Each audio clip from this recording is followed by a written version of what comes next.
or you can say it is the visual system. Okay, so visual system that consists of many structures that we will see what are the structures that consist of your visual system. So you know that this visual system actually it is going through the optic nerve and the optic chiasma and finally to the optic tract and to the lateral geniculate body and to the optic radiations. You can say that is your geniculocalcarine tract. All of you know about the calcarine sulcus that is present at the occiput. Have you ever seen the cerebral hemisphere at the occipital region? There you will find the calcarine sulcus. Okay, so from the geniculate body, the calcarine to the calcarine sulcus, there is the white matter bundle of fibers they connects. Okay, so that makes the visual area is the visual cortex, and these radiations like your corona radiata, its radiations are known as your optic radiation or otherwise known as your geniculocalcarine tract.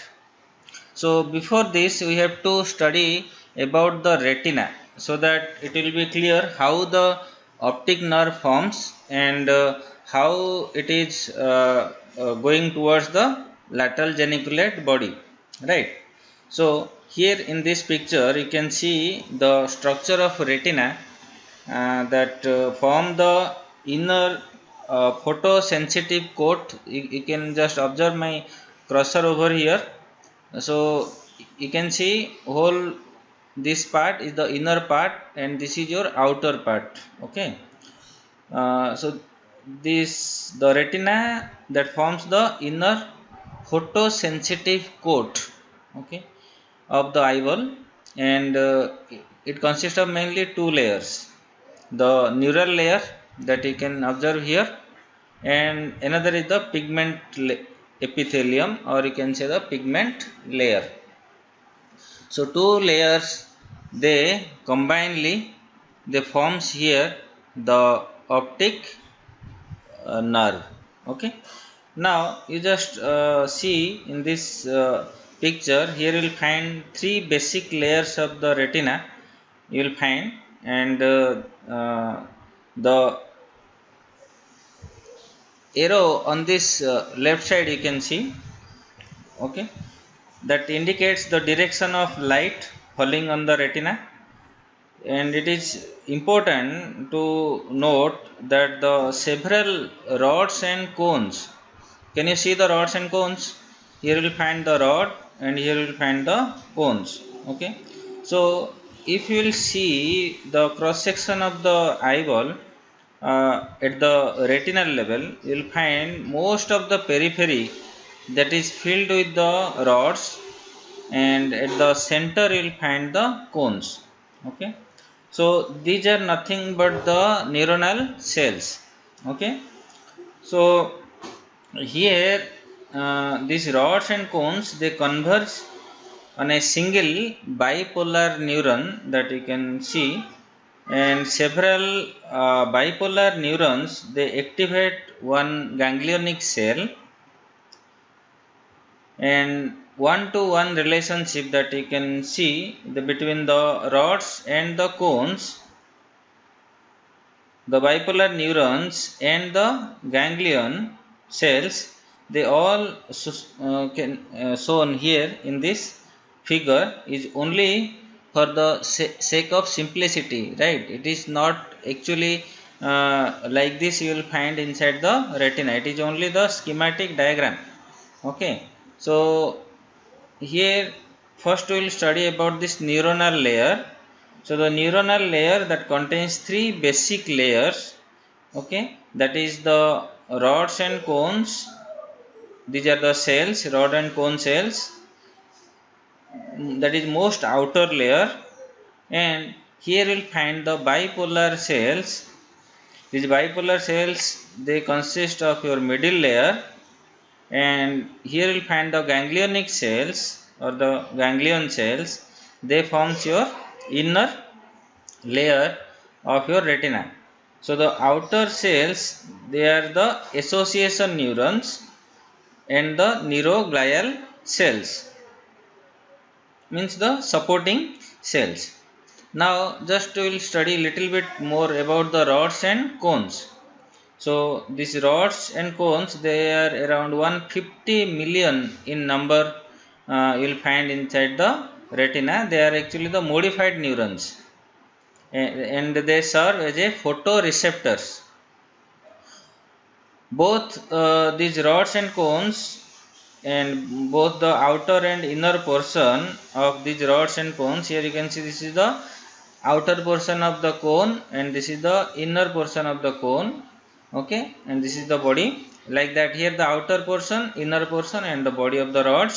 Okay, so both the outer and the inner portion, they are actually very light sensitive, and they contains the photopigments.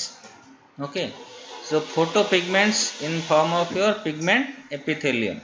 So the photopigments that is present in the rods are known as the rhodopsin, rhodopsin, rhodopsin.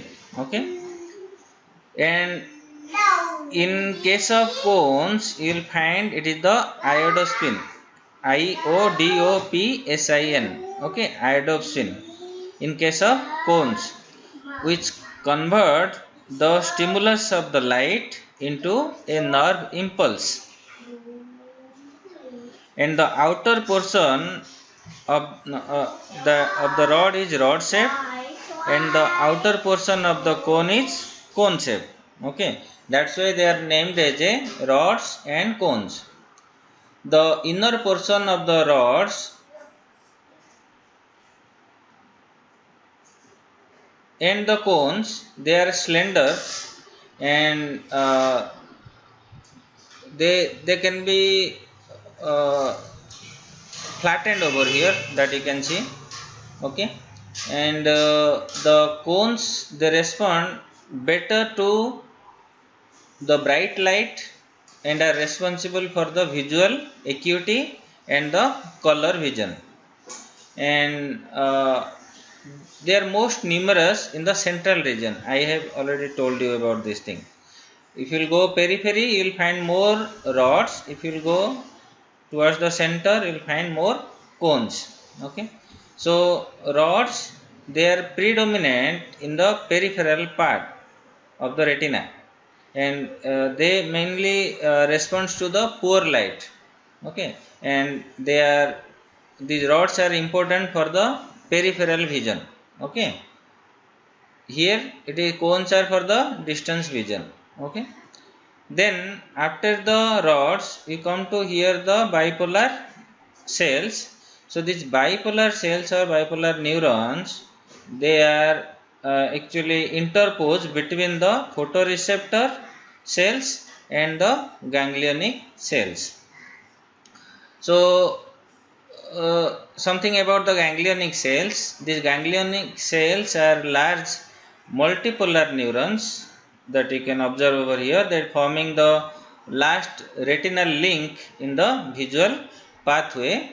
And the axons of ganglion cells that you can observe here from a layer of nerve fibers adjacent to your vitreous humor. Have you studied about the eyeball? Have you done eyeball?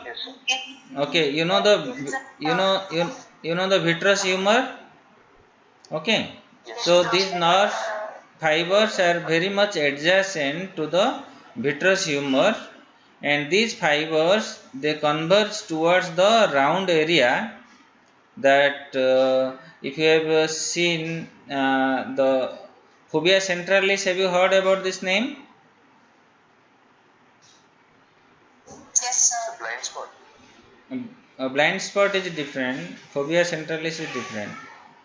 Okay, so all from all the directions of the retina, okay, these nerve fibers, the axons from the ganglionic cells, they will accumulate over here and they will form the optic nerve. Okay, and all they are directed towards the sclera. Then they will pierce the sclera and the choroid. You know the choroid, most outer part of the retina. Okay, there will find the retinal artery that divides into so many plexus of your arterial plexus and the venous plexus. That layer is known as the choroid layer. Okay, so these nerve fibers, they pierces the choroid, then they will pierces to the sclera, and about 3 or you can say 4 millimeter to the nasal side of the posterior pole of your eyeball, and they constitute all these fibers as a optic nerve. You know, there is the optic disc that is near about 1.5 mm in diameter, that I have not actually given that image over here, but just listen. The optic disc that is about 1.5 mm in diameter, and it is 3 mm medial to the posterior pole of your eyeball.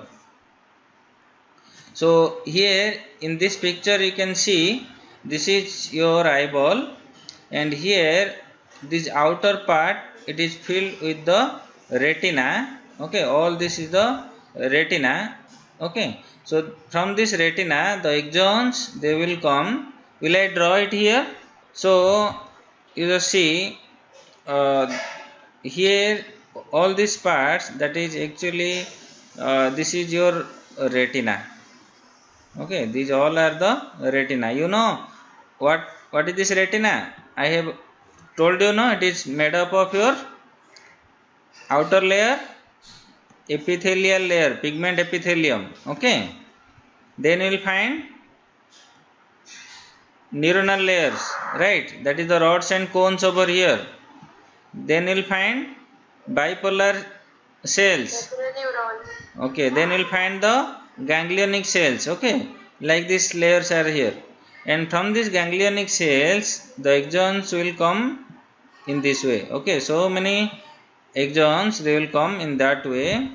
Okay, from here also it is coming in this way, okay, in this way and in this way, right? Now here at this area, you here will find there is a formation of a disc shaped area. So this is the disc shaped area.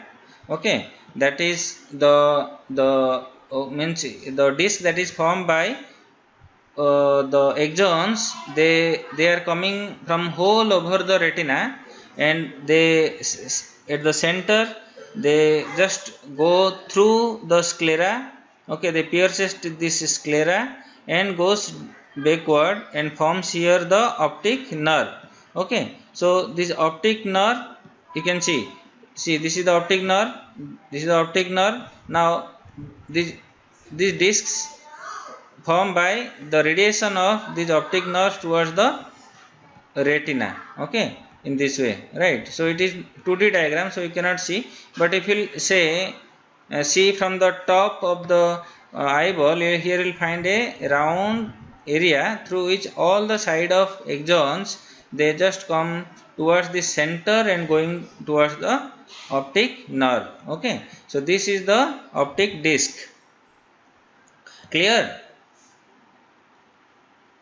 Yes, sir. So this optic disc, it is actually insensitive towards the light.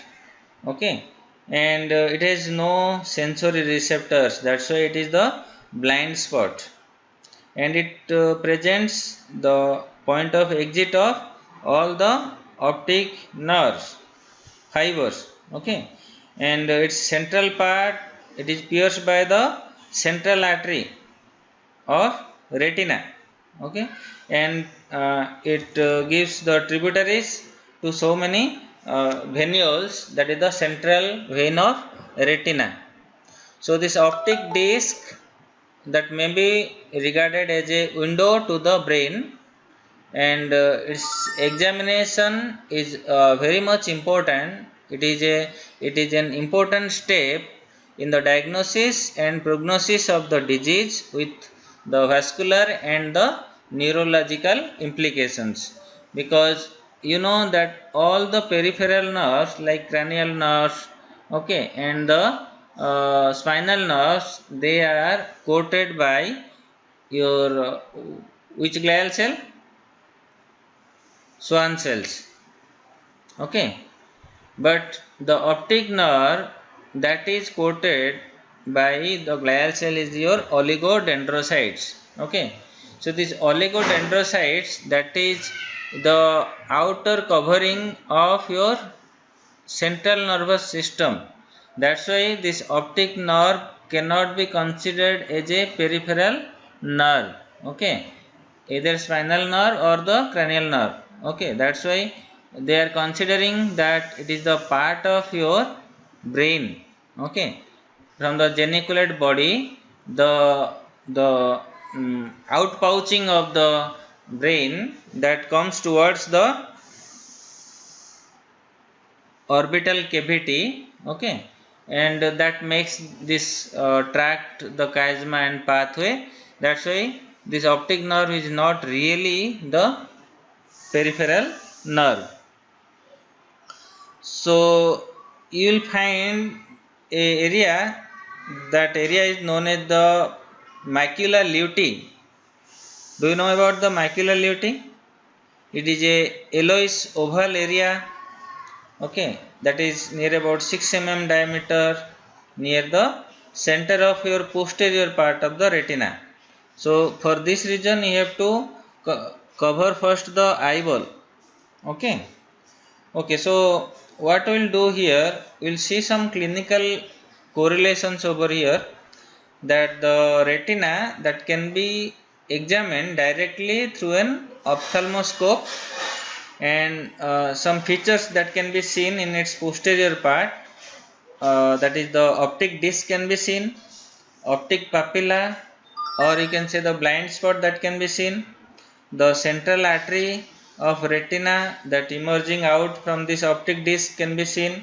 So if any occlusion or any aneurysm will be there at the retinal artery, that can be seen through the ophthalmoscope. Okay. And some vein also, okay, that is just giving company to the optic artery, that also can be seen through this ophthalmoscope. So you have to note here that the optic disc that looks like pink in color, okay, though it is the blind spot, you don't consider that it will look like black. It looks like pink in color. Why? Due to the presence of capillary vessels. Okay, you will find so many retinal artery, the central artery, no, they are just piercing to this optic disc, they will come towards the retina to form the choroid plexus. So that's why that looks like pink in color. So if you find any optic atrophy, then the disc, okay, that will looks like white in color, as the capillary vessels they all will disappear. Okay. In which case, in optic atrophy case, the capillaries will disappear, so the optic disc will not look like pink, it will look like white in color. Okay. Then you just consider one thing, that is the uh, here the epithelium, pigment epithelium. Okay. So this pigment epithelium that actually consists of single layer of cells containing the melanin pigments, and this pigment epithelium they reinforces the light, and it they observes the proportion of the light, and they forms the what is that the uh, uh, concentration of light without scattering the light within the eye. Okay. So if you will find the pigment epithelium, this pigment epithelium that is firmly attached to the choroid, means to the choroid plexus, but it is not so firmly attached to the neural layer of the retina that you can observe over here. Only the rods and cones, they are slightly attached to this pigment epithelium, right?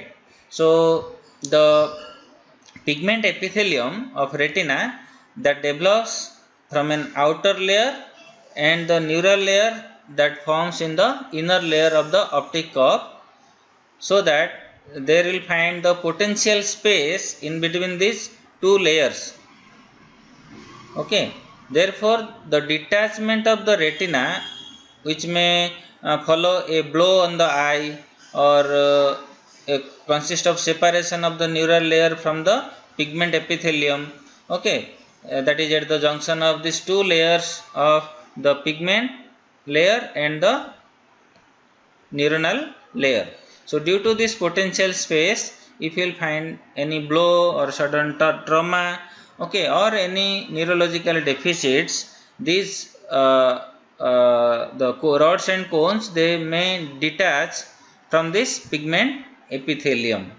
Yes, this the visual field and the retinal quadrants. But before that, we will just see how this optic nerve forms and how the optic nerve that forms the optic chiasma and the optic tract. Okay, so for this reason, just you see this diagram, that you know actually this is your retina that will find over here, and from this retina the optic nerve, okay, they are coming towards the anterior aspect of your hypothalamus. At the anterior wall of hypothalamus, they cross to each other and form the optic tract. So the optic nerve that actually comes out by piercing this sclera, that is 3 mm medial. Okay, you have to remember the distance because it is important during the clinical examination. So that is 3 mm medial to the posterior pole of your eyeball. Okay, it contains about million of fibers, okay, which are the axons of the ganglionic cells of retina that already have discussed.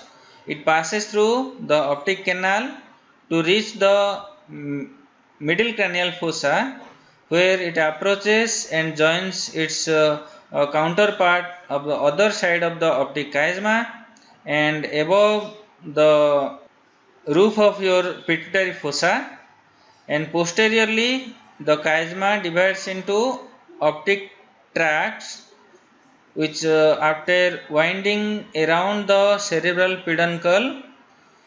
What is cerebral peduncle? Anybody? The midbrain, right? Cerebral peduncle means midbrain. Here you can see. Okay. Yes, sir. Okay. So winding around this cerebral peduncle and in the lateral geniculate body, okay, of the corresponding side. Optic nerve, it is how much length? You can see it is only 4 cm in length. Okay, so throughout its course the nerve is surrounded by the extension of meninges. Okay, it is unique feature of this optic nerve that no other cranial nerves or the spinal nerves, they are covered by the, what is that, meninges, but only the optic nerve, it is covered by the meninges, that is the pia mater, arachnoid mater and the dura mater. Okay, that's why it is the unique feature of optic nerve, and for this reason also we cannot consider optic nerve as a peripheral nerve. It is the part of your extension of your diencephalon. Okay, so the meningeal extension that around the nerve, they fuse with the uh, scleral coat.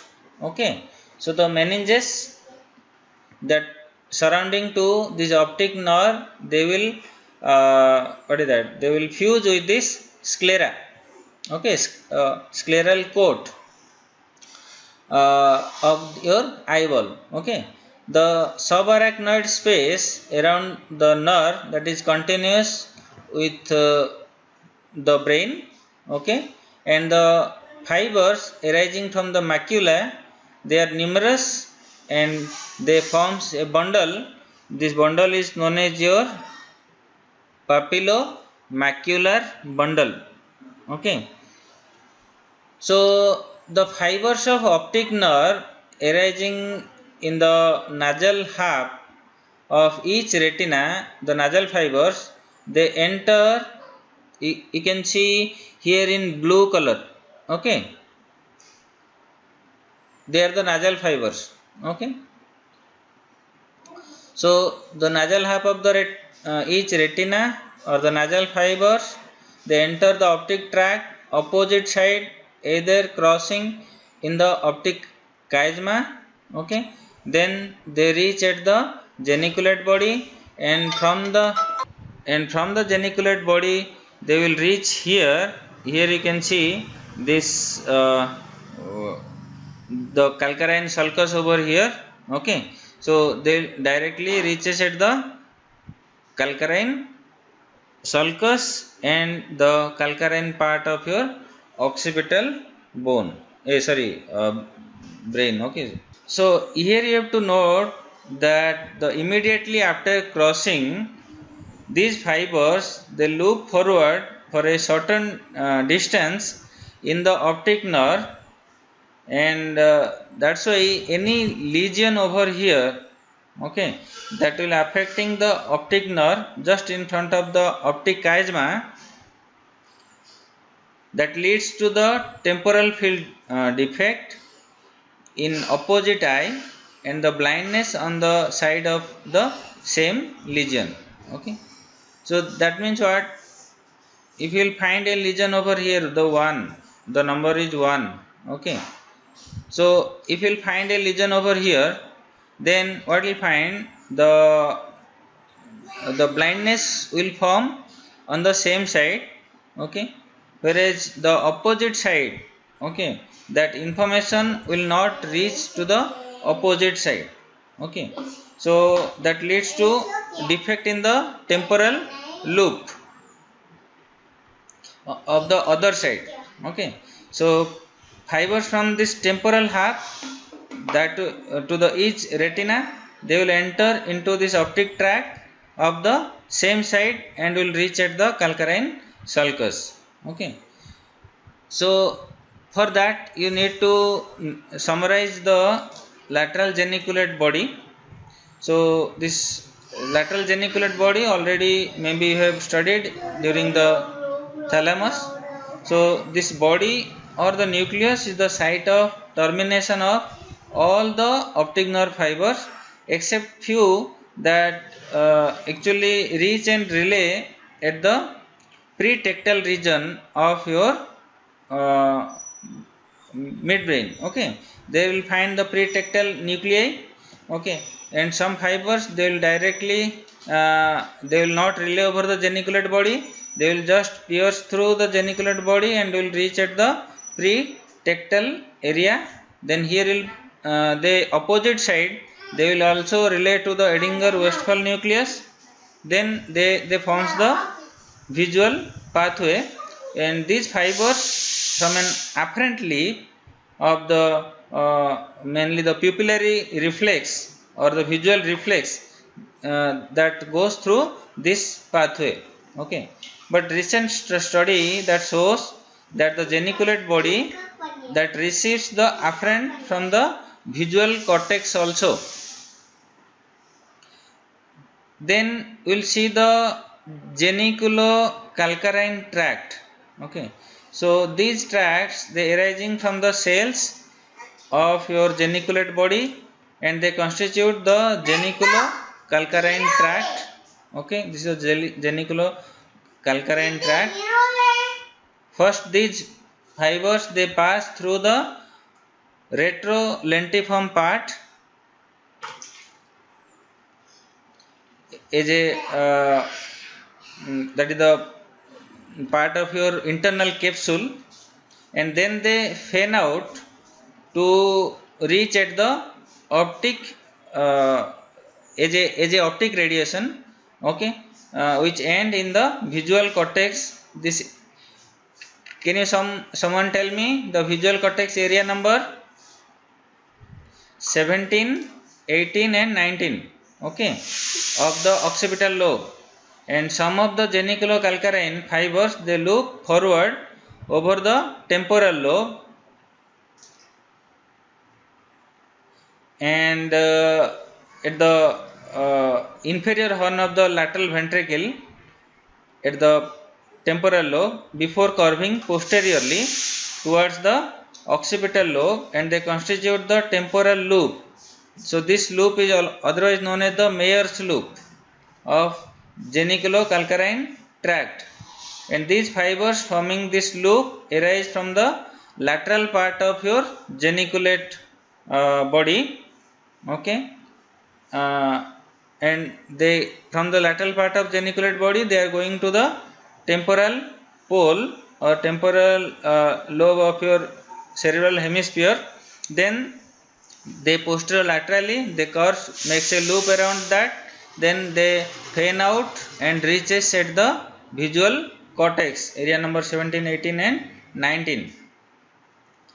So little bit about this visual cortex. So this visual cortex, that includes the primary and secondary visual area, and that these will describe about this visual cortex in your another video, okay, for during the cerebral hemisphere, okay.